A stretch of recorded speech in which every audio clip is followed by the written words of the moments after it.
All right. In the meantime, let's bring into the conversation more voices, more expert analysis. Our friends, political analysts there, Katie Wanenberg and Brian Sobel, and they join us here. You guys, thanks so much for being with us here. I think a lot of people are excited for tonight because I don't know about you, Katie and Brian, but we've been talking about the primary season for like 12 months, and it's finally here. Voters will finally tell us whether or not all these polls we've been talking about the last 12 months match up or not. Let's talk about themes broadly here. I'm going to start with you, Katie. What are the themes going into tonight, do you think? I mean, I think we're going to see the strength of Trump. I think that is the biggest theme.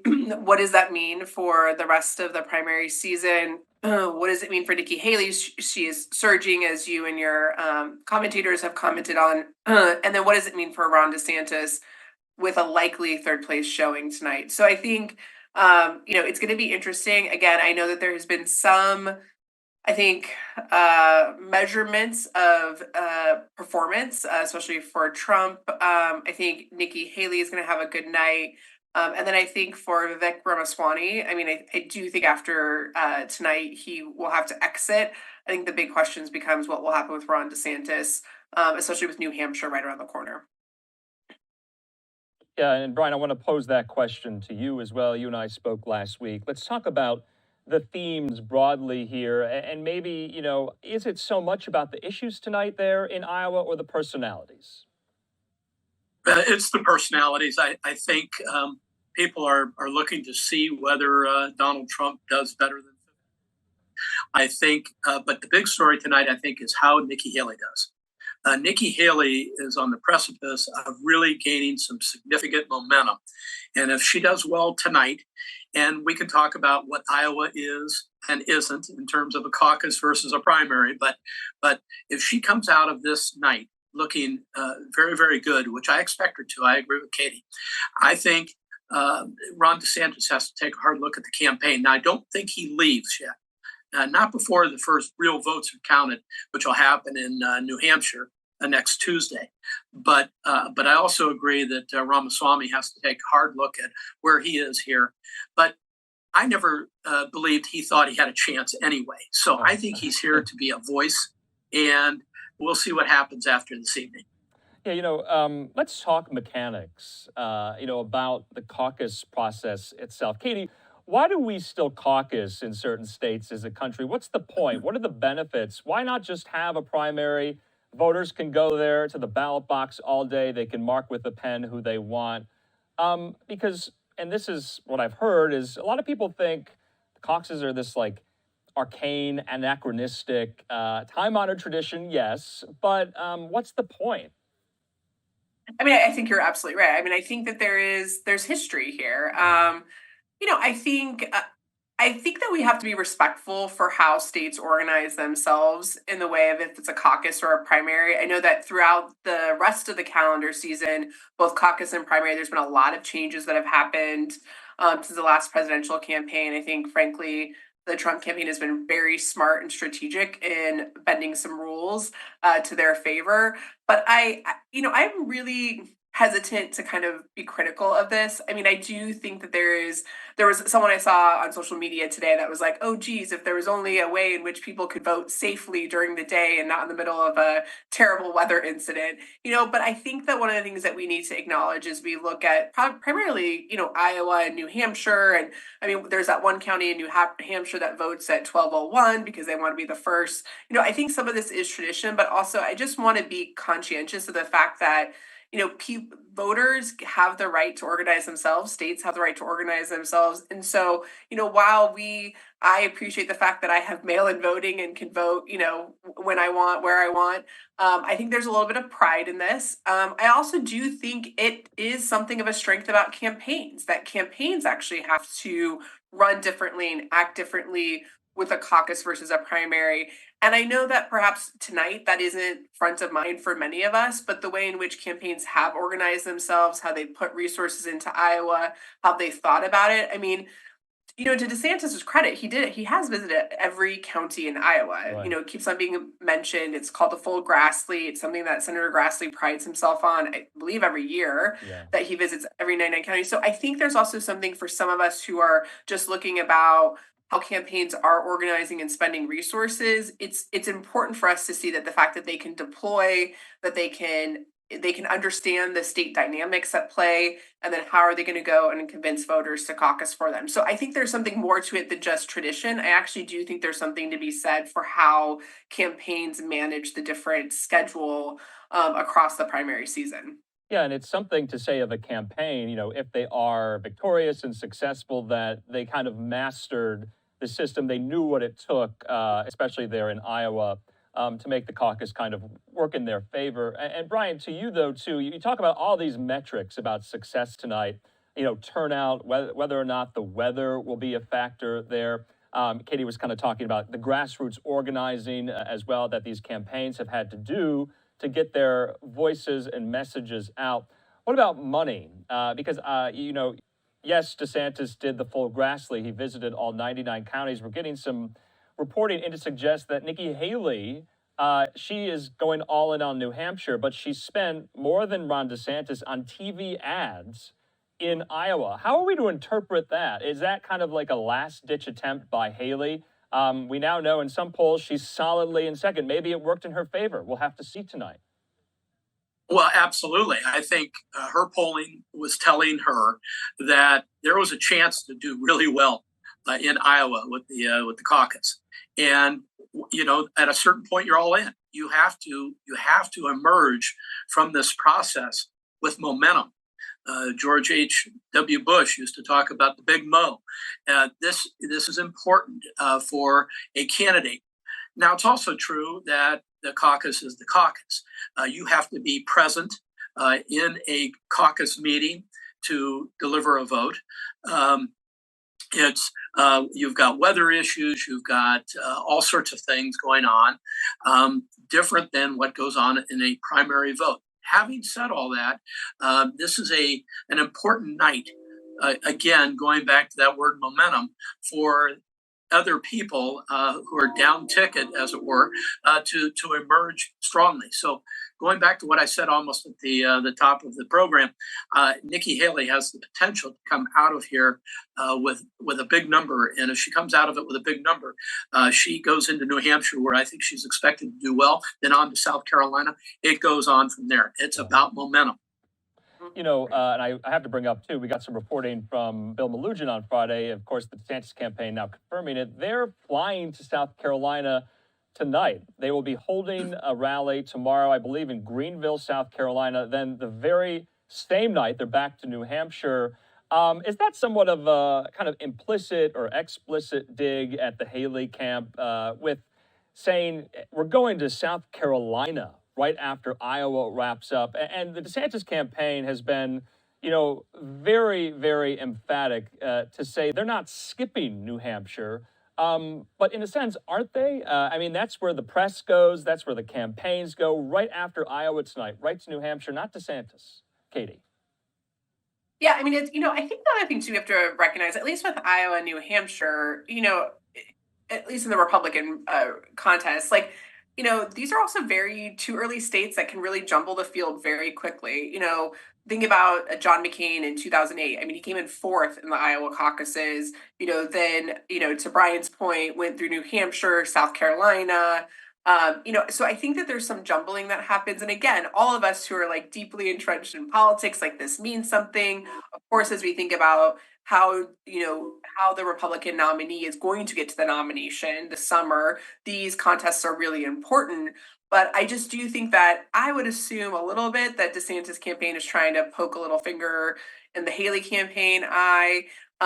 Clearly, I think agree with Brian that, she has been very focused on New Hampshire. There had to have been something that her team saw in the polling for them to make such a big investment in TV. I'm assuming that was done because they had not been able to do the ground game here for as many months as some of the other campaigns. And so the quickest way that they could get her name and her profile going was a television buy.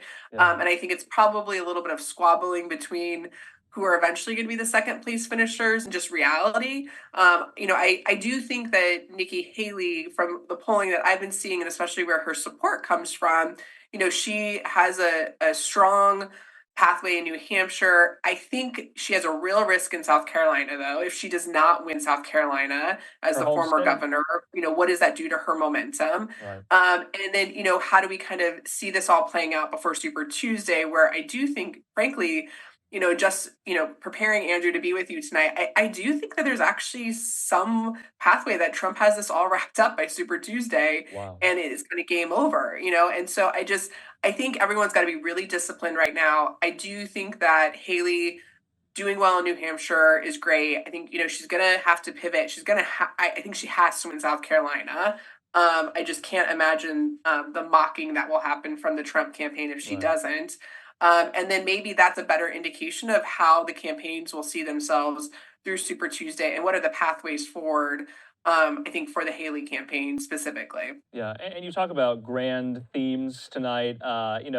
I've been saying for like the last month, a lot of people have been saying that this is really a race for second. Brian and I were discussing that on Friday. But maybe we put too much emphasis on Iowa. Yes, it's first. But to your point, Katie, and Brian and I were discussing this on Friday. Donald Trump lost Iowa in 2016. Joe Biden came in fifth in Iowa. He didn't even stay in the state the entire caucus day. He got out of there and went to, I believe, South Carolina. He bypassed New Hampshire. When you talk about Republicans, '08, Mike Huckabee won the Republican caucus. 2012, Rick Santorum won the Republican caucus. So it's not the be all end all. So, let's do some navel gaze here. Are we putting too much emphasis on it? It's just the first. Brian? Well, my answer to that would be yes. And I've been saying that right along. But it is the first time when people really get some idea of what their fellow citizens are thinking about. And but putting too much emphasis on Iowa, I think, is mistaken from the standpoint that that obviates the need for a campaign for the rest of the year. Iowa is one place. We've seen people win and lose in Iowa. We have seen people emerge from Iowa who did not do well in the caucuses, and people, conversely, who did well that did not survive through the campaign. So I think we just have to keep it in context. It's the first time when some people who are fellow citizens are going into meetings and making a selection. That, to me, is where this is at tonight. To me, I'm more looking at New Hampshire as kind of the jumping off point, because that's people voting in a booth, as it were, and those numbers will be very, very important because they're real numbers. Yeah, because Yeah. that's something I'm going to Okay. want to look at as well. Whether or not all of these polls match with voter sentiment. Usually that tracks, but this is the first time we could get some evidence for that. Is that what you were kind of alluding to, Katie, there, about to say? Yeah, I mean, I do think that this is one of those things. I mean, exactly to Brian's point. Like, we're excited for the caucuses. Sure. Like, we're excited for the campaign. I do think, though, what has been interesting is to really listen to voters and what they're talking about is issues. I know that, one of the things that I've been really interested to hear from Iowa caucus goers that are supporting Donald Trump is the fact that they felt during his first term as president that he very much kept us out of world events, and they use the word war. Like, Donald Trump didn't put us into a war. It was the first time in my lifetime we were in a war. Those things are interesting because they start to set like a course of like, what has the campaign been saying to them? What are they listening to? Does that carry through to New Hampshire? Does that carry through? And so I think themes start to emerge that are of interest. But I do agree with Brian. Like, we're putting a lot of emphasis on this. I do think, though, again, Brian was smart in what he said. It is about momentum. And so there is, while we're excited for the caucuses, you do have, donors and organizations that are supporting these candidates that do look at these things very carefully to make future investments in these candidates. And so I think for primarily Haley and DeSantis, the momentum coming out of Iowa, going to New Hampshire, et cetera, is important because I do think what we saw with in the Haley campaign dropping a significant TV buy was because there was polling, there was momentum coming towards her. And so for her to have great momentum in Iowa means that she can really double down her operations in New Hampshire, et cetera, et cetera. And so, I do think that there's the micro and the macro perspective of Sure. of the Iowa caucus. Yeah. And sometimes Totally momentum. agree with that. Sure, Brian. I think yes. Katie's right on point. There is the micro and the macro. And I want to go back on a point that Katie made, and that is the results of South Carolina. I think there is going to be a need for Nikki Haley, assuming she's in the race, and I believe she will be, in South Carolina, at least doing very, very well. You can imagine that their team is already gaming, and they should be anyway, gaming wins or losses in both New Hampshire and in South Carolina, as all the campaigns are doing.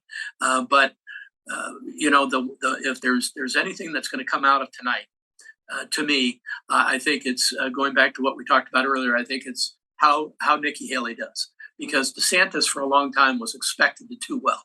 He was all over the place, but something told the Haley camp that, hey, we can strike here. And to Katie's point, that was why they did the giant TV buy. Right. And momentum is a hell of a drug as well there. Let's take a quick commercial break. We got about 15 more minutes left in this hour here. We're going to continue our conversation with Katie Wanenberg and Brian Sobel. We'll have more on that after the break.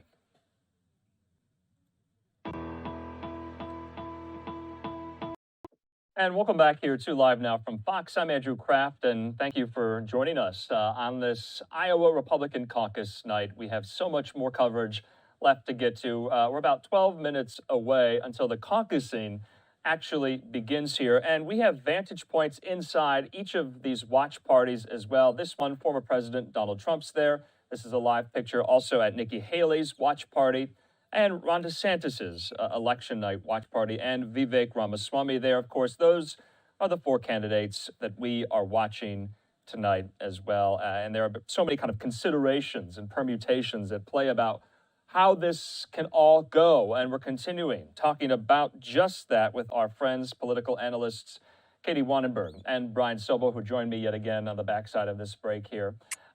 Katie, I want to start with you. I want to talk about really the elephant in the room. That, of course, is Donald Trump. He's been the front runner for the last 10 months now. He's at 50% in some polls there in Iowa. I'll be looking for whether or not he can reach the 50% threshold. That would be quite something. I believe George W. Bush in 2000 made it to 43%. So I don't think we've had a Republican candidate in recent memory reach the 50% threshold there in Iowa. We'll see if Trump can do it tonight. But what about the other candidates? How did they set themselves apart from Trump? That was the name of the game. They had to do that if they wanted to win some of these early states. And do you think they did it at all? If so, do you think they did it well enough, Katie? So I don't think they did it well enough, but I do think that the challenge is I mean, you're going up against probably the most well-known person in the world. Like I necessarily haven't done my polling in the African continent or in Asia, but I think Donald Trump is probably the most well-known person in the world right now. And so you immediately have, just a huge mountain of name ID. I think to be honest, like Donald Trump has been running for president since, January 20th of 2020. And I think, we always knew that there were going to be other people who were going to go into the Republican primary. I think we always knew Ron DeSantis. I think that's just hard. I mean, there's no amount of time and money that I think could have helped a Nikki Haley, a Ron DeSantis, a Chris Christie, if we want to talk about someone who's dropped out. Even a Mike Pence, who I think that is synonymous with, Donald Trump. I just think that they have not been able to distinguish them. The other thing, too, is, to be quite honest, I don't think that any of these campaigns, outside of Chris Christie, to be honest, have actually, I think, fully kind of called out the elephant in the room, in their opinion and in some people's minds. Someone who has a lot of baggage going into this campaign. I think that there's still a significant reckoning on January 6th. And so I just think it was hard. The only time that I really felt like there was some momentum was in the last presidential debate last week, because it was just Nikki Haley and Ron DeSantis. I have not seen so many of the mail pieces that they've been sending out in Iowa, so I don't know if they're trying to subtly do things through mail or one-on-one conversations. But it's been more about their own credentials. As a current governor, a former governor, as the former UN ambassador, it really has Right. not been about what would make them a different president of recent or of late. So Yeah. I think that's kind of been the challenge. And then I just think you also are dealing with a population of voters in Iowa who are with Donald Trump. Again, over the last couple of weeks, just listening to what Iowa voters have said, frankly, continue to be pushed more to Donald Trump. And so you do see some people who are, I think, to the earlier point that was made, I think there's some people who are like never Trumpers who are always going to be looking for, is there someone I could, is there another candidate in the pool I could get with? I think we've heard from some voters in Iowa, the kind of Trump bravada is still something that they're not comfortable with. So they're looking for someone who is, in their minds more statesman-like. So I think the issue is like there's just no way that anyone was going to be able to spend their way to of beating Trump in Iowa. Right. I think, there are different states. So I think going to New Hampshire, it's just a different demographic. I think there's a populace that is actually much more independent. And the other thing too that I think is going to be interesting in looking on voters, I read something this morning that Iowa has actually seen a increase in likely caucus goers, saying this is the first time that they'll be caucusing. Oh, I think it's wow. something like 15%. And so, like, also interesting, like, are we engaging actually more people in the process, which, is a win-win for all of us in our, in our government or in our country, in our democracy. But that's also going to be interesting to see is, what is bringing people into the primary process? Again, Right. is it their support of Donald Trump or other candidates? Yeah, I got to chime in here. So we're just watching. This is in Clive, Iowa, at one of these precincts. You see there Asa Hutchinson, former Arkansas governor. He's, of course, still in it, yet polling at 1% about. And then, of course, Vivek Ramaswamy. This is the Horizon Event Center there in Clive, Iowa. Apologize there as our photographer gets situated. But Vivek Ramaswamy, you can see him right there, talking to would-be caucus goers, talking to people he has to earn their vote in just a matter of minutes. Brian, there's this weird phenomenon, this paradox that has gone on the entire primary cycle. Donald Trump will be indicted 4 times. His support, his popularity goes up, so much so that someone like Vivek Ramaswamy, who is quite laudatory of the former president, some would argue that he is running as Trump 2.0, a younger version of Trump. He kind of caught the broadsides of the former president over the weekend.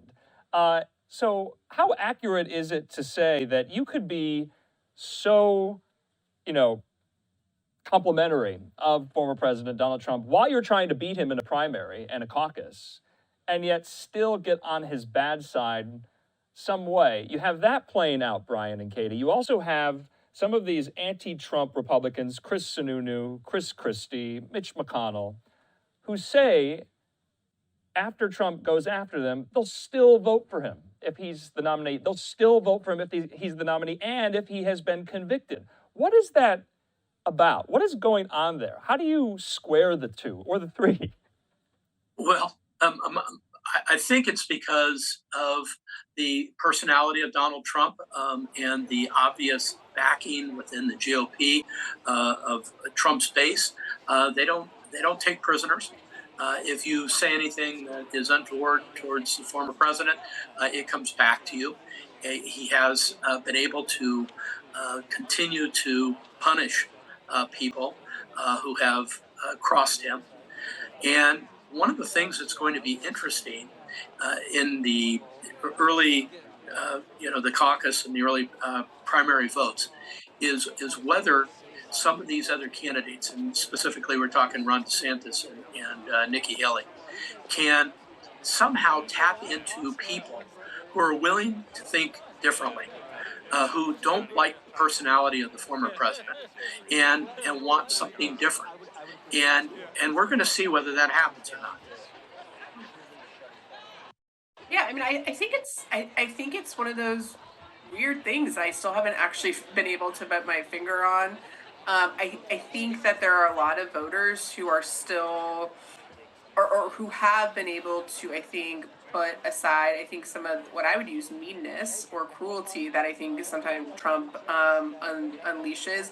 The one thing though, I don't know, Andrew, Brian, if you have a perspective on this, I do wonder if Trump's movement to, off of Twitter X to Truth Social has actually diminished. I think sometimes that real time, um, uh, stream of consciousness, tweeting or whatever we want to call it on True Social. Because I think prior, and when he was president, like, you'd wake up every morning and you'd be like, well, what did Donald Trump say on Twitter? Right. And I do think because he's on True Social, like, you actually kind of have to find what he's saying. And I think that's where he tends to be Trump. And so I do wonder if that movement has actually lessened people's knowledge or awareness of Yeah. that kind of meanness that's a part of him. Okay. And when you are seeing him, I mean, you're seeing some of it at his rallies and other places, but I do think some of it he kind of like channels through True Social, and so you really have to be a follower there and subscribing. And so Right. I think there could be a big portion of people who maybe are thinking that he's calmed down. Oh, I don't hear about what the I gotta, ridiculous I, things I gotta, he I gotta said. step So, in. Sorry, guys. We do have Donald okay. Trump Jr. He's there at one of these precincts. Let's just listen in when you're talking about the former president. This is one of his main surrogates, his son there, his eldest son. Let's listen briefly. What was it, $654,000 to try something they've never tried before. People are getting, Mar-a-Lago's worth $18 million. Just like Russia. It's all one big lie. And so, I'm not too worried about that at all. I think the regular people, they've seen it. If they did one thing, maybe they'd sell it. But when you try this hard, when you're clearly venue shopping, we're going to pick D.C. and we're going to try a Florida case with a grand jury in D.C., the American people aren't stupid, and everyone wants to try to sell them something, but I think they see through the nonsense. They saw through the lies. We were told the adults are back in charge, and look at what's happened to the world in the last 3 years. So Ambassador Haley's voter sentiment that immigration is one I of don't the know. top issues. I'll figure it out when I get up there. I'm not one of these guys that needs bullet points. I go and I speak from my heart. That's what I do. All right, Donald Trump Jr. there speaking to reporters in this gaggle. We're going to get final thoughts from our friends, Katie and Brian here. One of the things I was kind of monitoring as well, because Trump's lead is so massive, is that in itself a deterrent for some of his diehard, supporters and voters? Maybe they're saying tonight, it's cold there in Iowa, of course, that Trump's got this in the bag. We don't have to come out. Is that at play, do you think? Katie, you first. I don't know, actually. I mean, I think that there is actually something in Iowa. People are very serious about the caucus. I think to your point that you made it earlier, I think there's probably some people who, if they're elderly or are in bad areas with roads, maybe are considering it. I don't think that there's a lot of people who are saying this is wrapped up. I do think there's still been some twinges of some like nefarious election, outcomes. I was hearing it from an Iowa voter today in an interview. So I think most people are feeling pretty adamant that if they can get there, that they need to get there, that they need to vote. And I would also say, like, you can't take anything for granted in politics. And so I think that again, this gets back to like how good everyone's ground game is. How much for even the last 3 days or even longer that we knew this weather incident was happening, that there was a lot of emphasis and I would say pressure put on people to show up and vote in the caucus.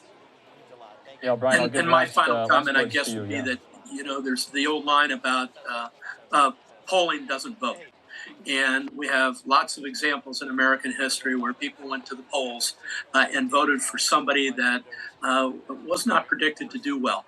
And we will see tonight whether we're getting the first inklings of maybe the shine has worn off Donald Trump apple. If not, he can start running the board. All right, Katie Wanenberg, Brian Sobel, I can't thank you enough for joining us in this first hour of our coverage. We have a couple more hours to go. The caucusing, though, has begun in the Hawkeye State. Thanks so much for your insight, guys. Talk soon. My pleasure. Take care. All right, we are in a new hour, 6 o'clock here Mountain Time, 7 o'clock there Central Time. Live Now Look there in Des Moines, Iowa, and we have so many of these vantage points right now. You can see there in Des Moines, we're showing you some of the watch parties that are getting set up as well here for some of these candidates. But in the meantime, like I said, caucusing has now begun. We want to bring into the conversation yet again as we reset here. Remember, we're going to be going through the course of the night with so many of these voices, especially analysis and experts like Katie and Brian, and we hope you enjoyed that, found that informative, but also reporters who cover this each and every day, who cover the campaigns, who speak to the candidates, who speak to their surrogates, who speak to their supporters, probably speak to some undecided voters as well. Joining me on the phone right now from, I believe, the Donald Trump watch party is our friend at The Messenger, political reporter, Stephanie Murray. Stephanie, do you have us? I do. It's great to be here. Thanks for having me.